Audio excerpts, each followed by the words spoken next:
the familiar high-pitched whine of a mosquito. It's a sound that can instantly evoke feelings of annoyance, even dread. These tiny insects, with their delicate wings and needle-like proboscis, have plagued humanity for millennia. We swat at them, we trap them, we douse ourselves in repellents to deter them. Yet they persist, their life cycle a testament to their resilience and adaptability. Join us as we delve into the world of the mosquito, exploring the remarkable transformation that takes this creature from a tiny egg to a buzzing adult.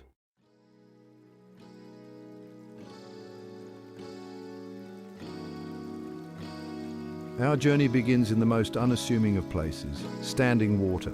It could be a puddle after a rainstorm, a stagnant pond, or even a forgotten bucket left out in the yard. For a female mosquito, these are prime breeding grounds, the starting point for a new generation. She carefully selects her spot, depositing her tiny rice-shaped eggs on the water's surface. These eggs, often laid in rafts of 100 or more, are remarkably durable, capable of withstanding dry spells and harsh conditions. This aquatic beginning is crucial to the mosquito's development.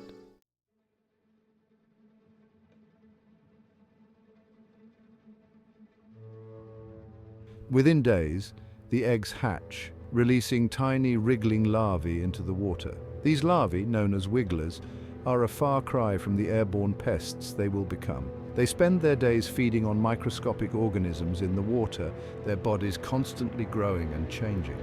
As the larvae grow, they shed their skin multiple times in a process called molting. Each molt brings them closer to adulthood, their bodies transforming to prepare for their dramatic emergence from the water. The larvae are a vital food source for fish, insects, and other aquatic predators, and as they navigate this watery world, the mosquito larvae are steadily preparing for their most dramatic transformation yet.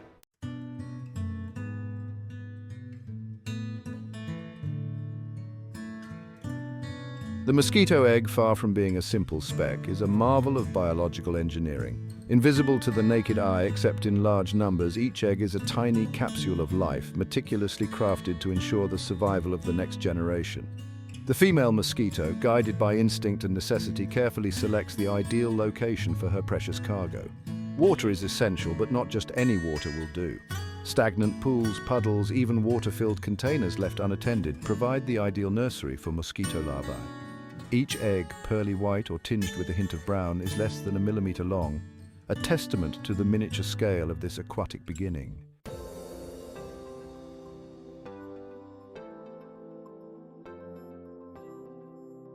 The eggs, depending on the mosquito species, may be laid singly or in clusters known as rafts. These rafts, often containing hundreds of eggs, resemble tiny specks of soot floating on the water's surface. The eggs are bound together by a gelatinous substance secreted by the female, a sticky matrix that helps to keep them afloat and protected from the elements. This raft formation is more than just a structural marvel. It's a survival strategy. The close proximity of the eggs allows them to share moisture, preventing desiccation in fluctuating water levels. It also provides strength in numbers, making it more difficult for predators to consume the entire brood. Mosquito eggs are remarkably resilient, capable of withstanding harsh conditions that would prove fatal to many other insects.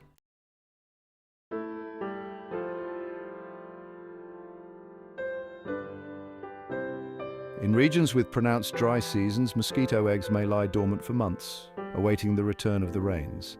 These desiccation-resistant eggs, known as diapause eggs, possess a remarkable ability to survive extreme dehydration.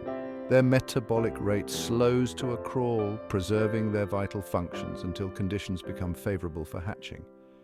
When rainwater finally replenishes their aquatic nursery, the diapause eggs spring to life. The embryos, awakened from their slumber, resume development, their tiny bodies wriggling within the confines of their eggshells. This ability to withstand drought is a testament to the mosquito's evolutionary success.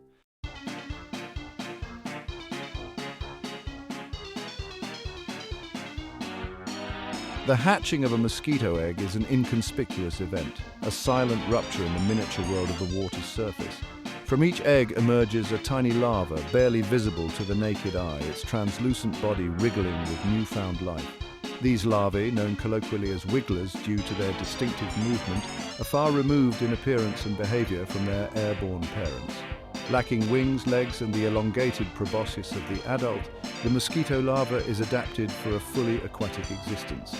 At the head end, a pair of whisker-like brushes constantly sweep the surrounding water, creating currents that draw in food particles. Despite their diminutive size, mosquito larvae are remarkably active, constantly exploring their watery world in search of sustenance.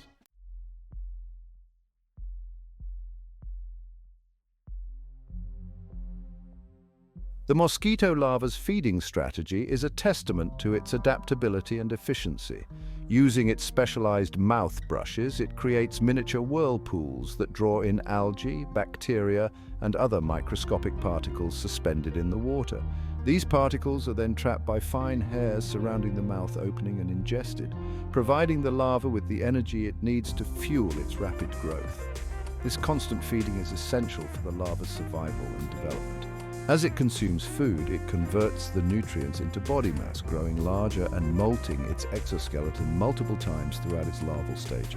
While the larva's primary focus is on feeding and growth, it must also remain vigilant for predators.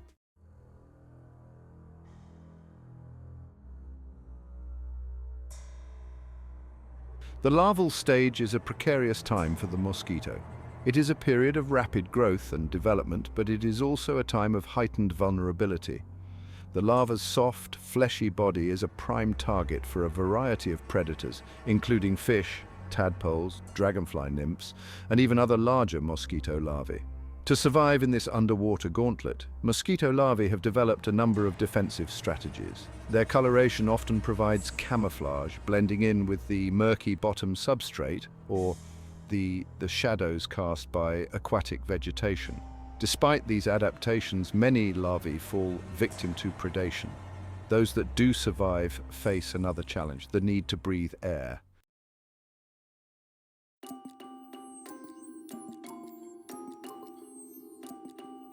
Unlike fish and other aquatic organisms that extract oxygen directly from the water, mosquito larvae require access to atmospheric air for respiration. To facilitate this, they possess a specialized breathing tube known as a siphon. Located near the tip of their abdomen, the siphon is a remarkable adaptation, allowing the larva to hang suspended from the water's surface, its body submerged while its breathing tube draws in life-giving air. As the larva grows and molts, its siphon also increases in size and efficiency. This ensures that the larva can obtain sufficient oxygen to support its increasingly active metabolism and prepare for the next stage of its life cycle, the pupal stage.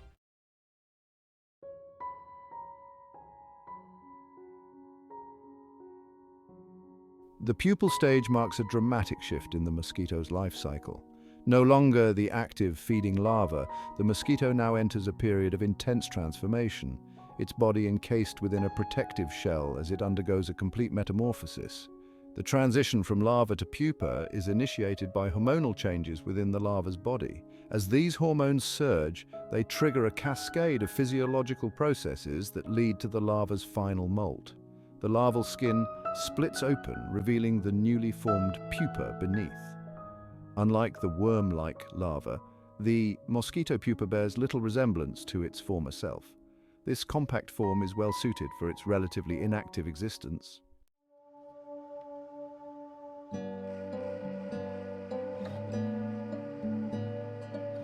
The mosquito pupa, unlike the larva, does not feed. Its energy reserves, accumulated during its larval stage, are now dedicated to the complex process of metamorphosis. Within the confines of its pupal casing, a remarkable transformation is underway. Tissues are broken down and rebuilt, organs are rearranged, and new structures such as wings, legs, and mouth parts begin to form. The pupal casing, though seemingly delicate, provides essential protection for the developing mosquito. Using a pair of paddle-like structures located at the tip of its abdomen, the pupa can propel itself through the water in short, jerky movements. This limited mobility allows the pupa to avoid potential threats and maintain its position near the water's surface, where it can access the air it needs to breathe.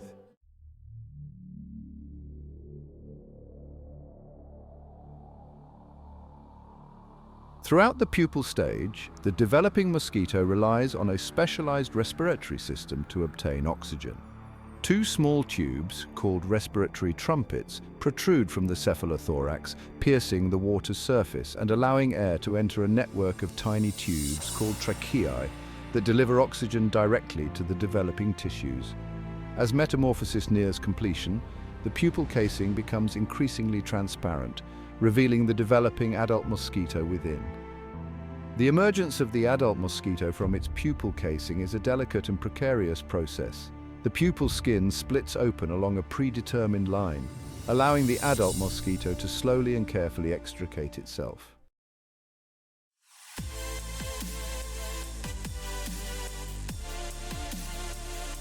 The newly emerged mosquito rests briefly on the water's surface, allowing its delicate wings to dry and harden. The transformation from aquatic pupa to airborne adult is complete. The world that awaits this adult is vastly different from its larval stages. The adult mosquito can now explore the world in 3 dimensions. Its flight is precise, navigating complex environments and locating mates. The rapid beating of its wings creates the distinctive high-pitched whine. The mosquito's senses, once attuned to its aquatic environment, now become attuned to the terrestrial world. Of these senses, olfaction reigns supreme. The mosquito's antennae are covered in thousands of sensory receptors. These receptors detect carbon dioxide and other compounds emitted by hosts. This ability allows mosquitoes to find their next blood meal with accuracy.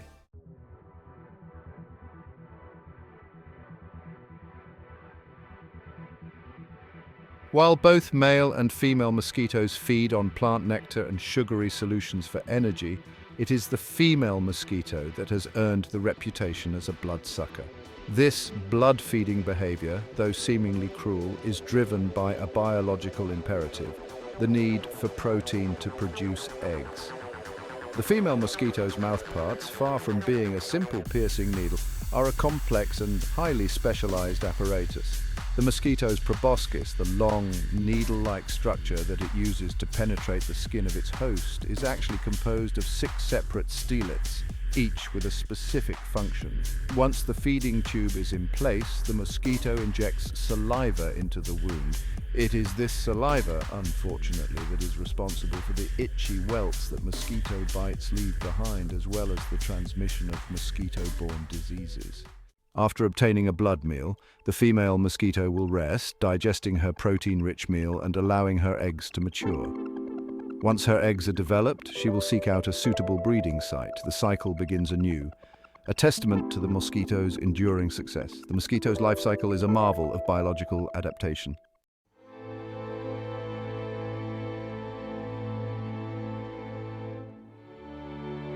For all their fascinating adaptations, mosquitoes bear a dark legacy.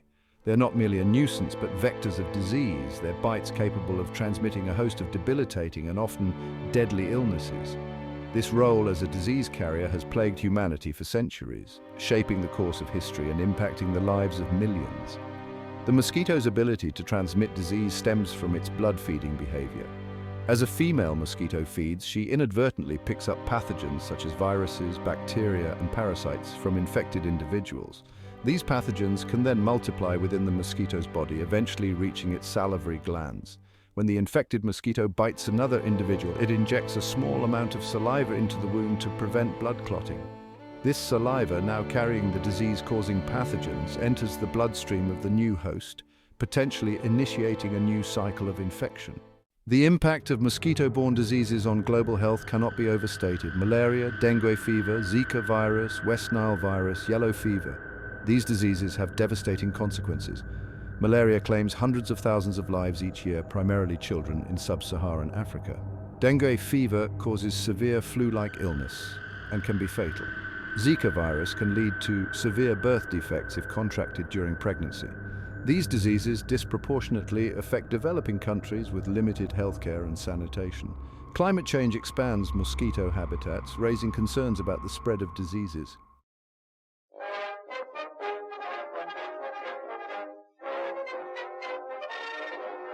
Controlling mosquito populations and preventing the spread of mosquito-borne diseases is a complex and multifaceted challenge that requires a multi-pronged approach. Strategies range from individual protective measures to large-scale public health interventions. On a personal level, individuals can reduce their risk of mosquito bites by using insect repellents, wearing long sleeves and pants, and avoiding outdoor activities during peak mosquito hours. Installing window screens and eliminating standing water around homes can also help to reduce mosquito breeding sites. Public health initiatives focus on broader measures such as mosquito surveillance and control programs, insecticide spraying, and the development of vaccines and other medical interventions. Genetic modification of mosquitoes aimed at reducing their populations or their ability to transmit disease is also being explored as a potential control strategy.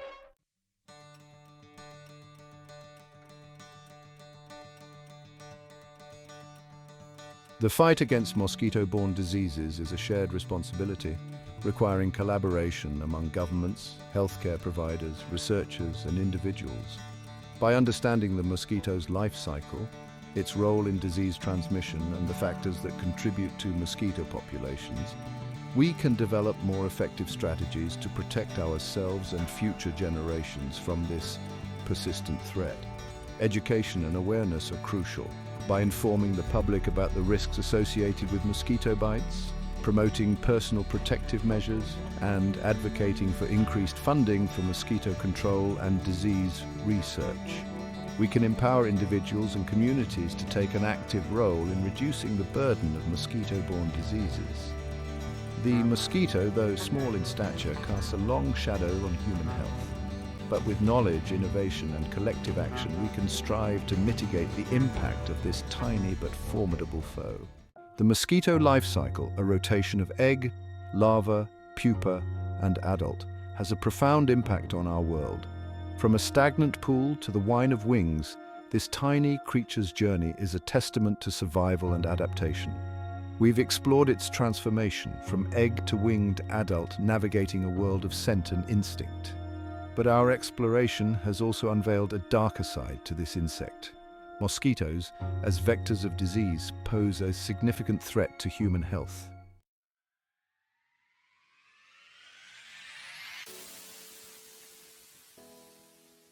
Understanding the mosquito life cycle is not merely an academic exercise. It is a critical step towards mitigating the risks posed by these ubiquitous insects. By comprehending the mosquito's vulnerabilities at each stage of its development, we can develop targeted interventions to disrupt its breeding cycle and reduce its populations. Insecticides, larvicides, and biological control agents all play a role in our ongoing efforts to combat the spread of mosquito-borne diseases. But our strategies must go beyond simply trying to eliminate these insects. We must also focus on reducing human mosquito contact through personal protective measures, habitat modification, and public health education. The fight against mosquito-borne diseases is a shared responsibility, requiring collaboration among governments, healthcare providers, researchers, and individuals. By investing in research, strengthening healthcare systems, and promoting individual responsibility, we can create a future where the mosquito no longer casts such a long and deadly shadow.